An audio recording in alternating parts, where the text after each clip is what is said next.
Mungkin kalian pernah ingin membuktikan suatu identitas, tapi kalau dilihat sekilas kayaknya berbeda sekali antara ruas kiri sama ruas kanan.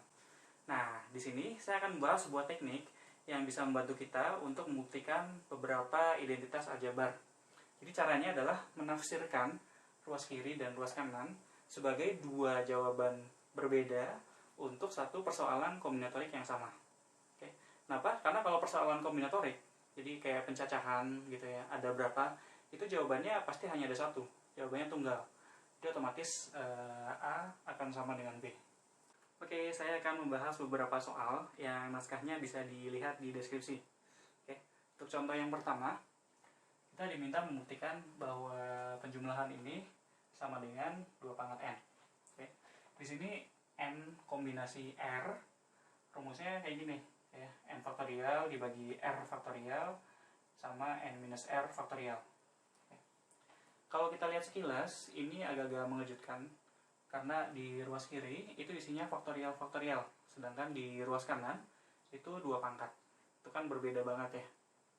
Nah, coba kita cari penafsirannya. Kalau yang sebelah kiri, N kombinasi R, itu bisa ditafsirkan sebagai banyaknya cara untuk memilih R objek dari N objek yang tersedia. Oke. Di sini R-nya jalan dari 0, 1, 2 sampai N. Berarti mungkin kita ingin memilih beberapa objek, ya, beberapanya itu bebas. Oke. Nah, kita buat pertanyaan. Dari N orang, katakanlah, ya, kita ingin membentuk sebuah komite. Pertanyaannya ada berapa cara? Oke. Jawaban yang pertama, ini kita bagi kasus berdasarkan jumlah anggota komitenya berapa.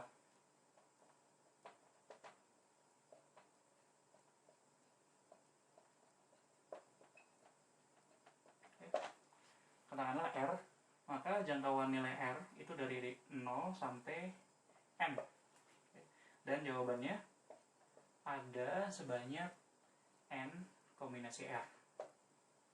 Oke. Tinggal dijumlah untuk semua R, nanti dapat ruas kiri. Nah, sekarang kita lihat ruas kanan nih. Apaan sih 2 pangkat N? 2 pangkat N itu kan 2 kali 2 kali 2 ya. Jadi mungkin kita bisa pandang setiap orang itu ada 2 kemungkinan. Dia bisa masuk ke komite atau tidak. Nah, katakanlah mereka disuruh melempar koin.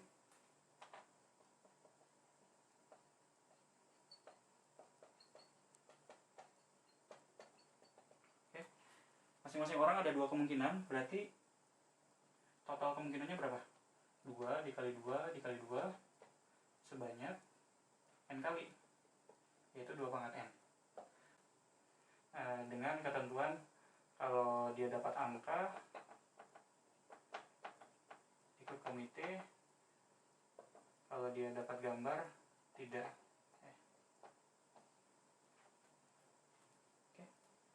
Nah, 2 jawaban ini sama-sama menjawab satu soal yang sama ya. Maka A1 sama dengan A2. Oke, sekarang kita lihat contoh yang kedua. Kita diminta menyederhanakan 1 kali N kombinasi 1, 2 kali N kombinasi 2, dan seterusnya sampai N. Oke. Nah, kali ini kita cuma punya satu ruas nih, kita nggak tahu dia sama dengan apa. Nah, kita akan menafsirkan ekspresi ini sebagai jawaban dari suatu pertanyaan. Kemudian pertanyaan itu kita akan cari jawaban lain yang lebih sederhana. Oke. Coba kira-kira pertanyaan apa yang dijawab oleh ekspresi ini?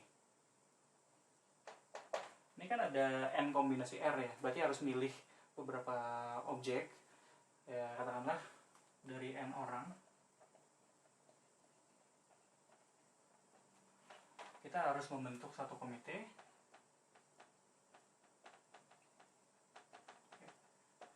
Kemudian dikali R, artinya apa? Dari komite itu kita pilih salah satunya sebagai ketua.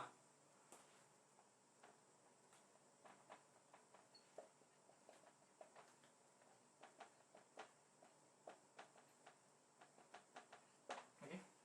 Nah, jawaban yang pertama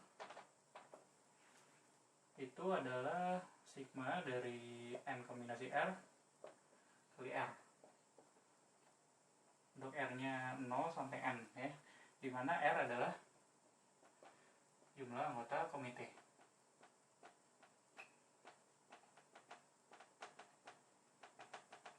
Oke. Nah, cara lainnya gimana? Coba kita balik urutannya ya. Sekarang kita pilih ketua komitenya dulu, baru pilih sisa anggota komitenya.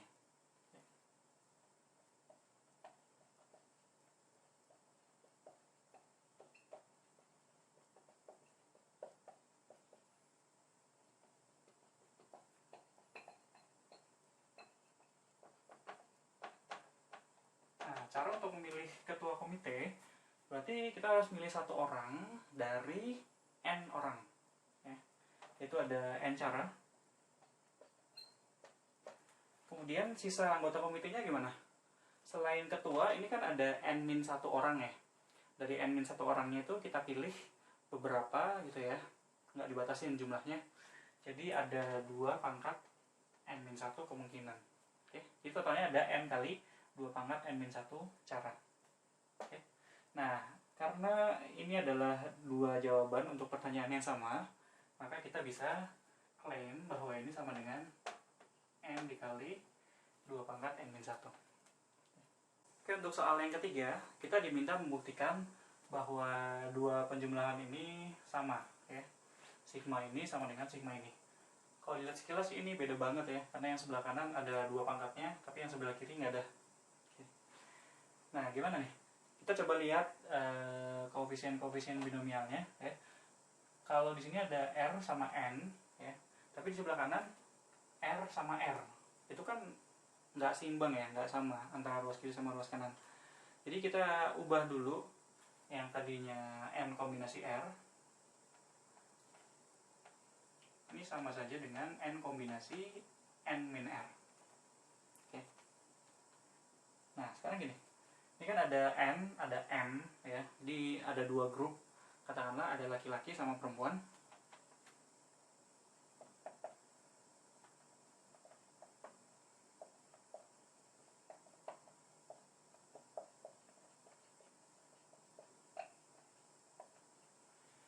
Pertama kita pilih beberapa perempuan R, kemudian kita pilih beberapa laki-laki, sehingga jumlah orang yang terpilih itu adalah N.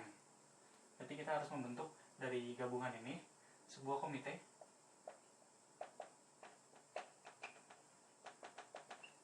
A, katakanlah, yang beranggotakan N orang. Oke. Kemudian ada 2 pangkat R, itu apa? Nih, kalau kita lihat yang laki-laki, ini ada R orang yang tidak masuk ke dalam A, ya kan? 2 pangkat R itu adalah banyaknya himpunan bagian dari R objek. Oke, jadi kita lihat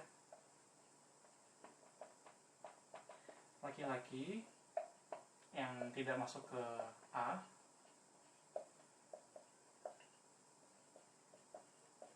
ini kita bentuk atau pilih suatu komite B, di mana komite B itu tidak ada batasan untuk jumlah anggotanya berapa. Oke. Oke. Nah, gimana nih? Untuk jawaban yang pertama, mungkin kita jelasin pakai gambar aja ya, supaya lebih mudah. Ini ada laki-laki, ada perempuan, ini ada N, ada M. Tadi pertama kita pilih perempuannya dulu untuk dimasukin ke dalam A, R. Kemudian laki-laki kita pilih sebanyak N min R, maka ini menjadi A yang berisi N orang. Oke. Nah, kemudian dari yang tidak terpilih ke A, kita bentuk himpunan B. Oke. Maka banyaknya cara adalah N kombinasi R, ini untuk milih perempuannya, kemudian N kombinasi N min R, ini untuk milih laki-laki yang masuk ke A, kemudian dari laki-laki yang tidak masuk ke A ada 2 pangkat R cara untuk membentuk B. Oke. Nah, sekarang kita lihat cara yang lainnya. kan tadi kita bentuk A dulu, baru B. Sekarang kita balik. Kita coba bentuk B-nya dulu.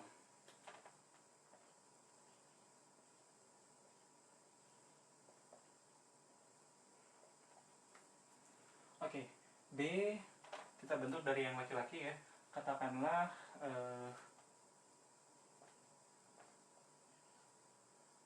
ada sebanyak n-r ya. Kemudian dari luar B ya, ini kan ada sebanyak R bersama-sama dengan yang perempuan, kita gabung, kemudian kita pilih sebanyak n anggota untuk membentuk komite A. Nah, coba kita hitung ada berapa. Pertama kan kita pilih B dulu ya, jadi dari n kita pilih n-r orang. Oke. Kemudian R sisanya laki-laki yang tidak masuk ke B itu kita gabung dengan perempuan, berarti ada n plus R. Kita pilih n. Oke. Nah, ini jadi yang ruas kiri. Oke, berarti terbukti ya bahwa ruas kanan sama dengan ruas kiri. Oke, untuk contoh-contoh selanjutnya saya akan menggunakan peluang. Nah, salah satu sifat peluang yang paling penting adalah kalau kita melakukan percobaan atau eksperimen secara acak gitu, misalnya lempar dadu atau lempar koin, maka total peluang dari semua kejadian itu pasti 1. Oke. Nah, langsung aja kita lihat contoh soal yang keempat. Kita diminta membuktikan bahwa 1 ditambah n per m plus n min 1 ditambah bla bla bla. Jadi ini yang atas turun 1 ya, n min 1 dan seterusnya.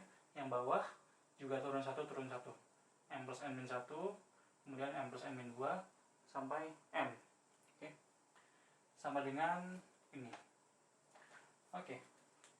Nah, kalau kita mau pakai peluang kayak tadi, itu kan harus sesuatu sama dengan 1. Di sini bentuknya nggak kayak gitu. Kita ubah dulu ya. Oke, ini ada 1. Berarti mungkin kita pindah ruas ke kanan. Tapi kalau kita pindah ruas, nanti jadi ada yang negatif. Padahal peluang itu kan positif ya. Nggak mungkin negatif. Berarti kita nggak pindah ruas. Kita coba kali silang aja. Ini ekuivalen dengan m per m plus n ditambah mn dibagi m plus n min 1 dan seterusnya.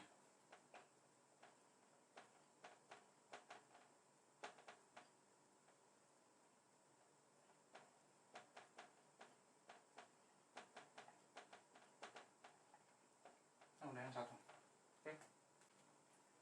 Nah, coba bisa nggak yang sebelah kiri kita tafsirkan sebagai peluang? Ini kan yang bawah dia turun terus ya. Jadi mungkin kita ambil satu persatu gitu ya, dari beberapa objek sampai berhenti di satu titik. Nah, ini ada M sama N, misalkan ada bola putih sama bola hitam.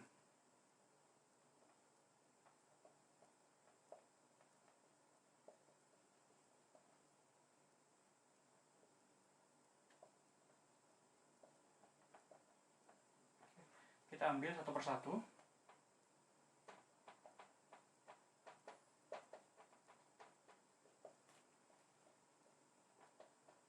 Sampai didapat bola putih. Oke. Jadi ketika pertama kali ketemu bola putih langsung berhenti. Kalau dia baru ketemu bola hitam, ambil terus sampai ketemu bola putih. Nah, kita lihat nih, suku yang paling kiri M dibagi M plus N itu kan peluang mendapat bola putih pada pengambilan yang pertama. Oke. Jadi kita bagi kasus berdasarkan giliran ya, atau pengambilan keberapa. Kalau di sini pengambilan pertama udah selesai. Kalau di sini apa? Kita ambil bola hitam dulu ya, N dibagi M plus N, itu peluang didapatnya bola hitam. Kemudian selanjutnya kita ambil bola putih, itu M dibagi sisanya, sisa bola, yaitu M plus N dikurang 1. Berarti ini selesai pada giliran kedua. Oke, dan seterusnya selesai pada giliran ketiga, keempat, sampai ini pada giliran ke N plus 1. Oke. Kenapa? Karena kalau giliran ke N, itu semua bola hitamnya pasti sudah habis gitu. Katakanlah belum berhenti sampai giliran ke N, maka udah keambil semua bola hitamnya. Maka yang selanjutnya pasti bola putih. Oke, jadi ini mencakup semua kasus ya, sehingga total peluangnya itu sama dengan 1. Terbukti. Oke, untuk soal yang terakhir saya ambil dari OSN tahun 2014. Ini mungkin terinspirasi dari soal yang sebelumnya ya. Oke, kita diminta membuktikan bahwa penjumlahan ini sama dengan 1 dengan syarat bahwa K kurang dari sama dengan N. Oke. Nah, coba kita lihat. Di sini ada ini kali ini kali ini ya. Mungkin ada 2 grup lagi kayak tadi ya. Katakanlah bola putih sama bola hitam.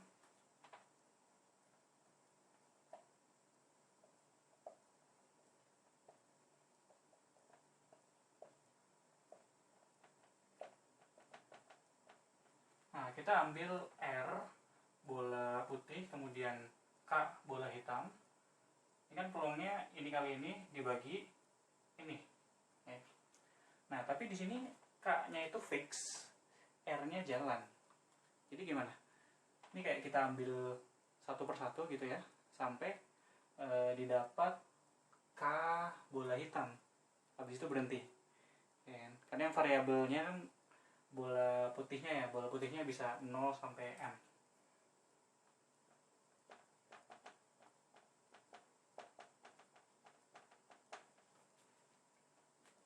Oke, jadi kita ambil satu persatu sampai didapat total K bola hitam. K-nya fix. Oke, jadi pertama kalinya dapat K buah bola hitam, langsung berhenti. Oke. Nah, sekarang peluangnya gimana?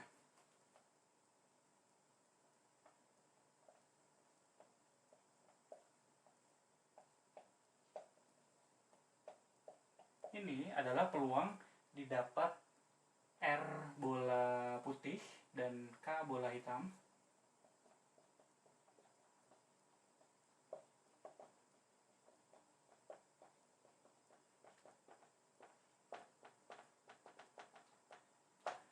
Nah, sisanya gimana? K dibagi R tambah K. Ini harusnya sama dengan peluang bahwa bola yang terakhir itu hitam. Oke. Karena kalau bola yang terakhir putih berarti dia udah selesai lebih dulu dong, sebelum sampai yang terakhir. Oke. Nah, kita lihat peluang bahwa bola terakhir itu hitam. Ini gini, kan ada R bola putih, kemudian K bola hitam. Itu kan masing-masing warna identik ya.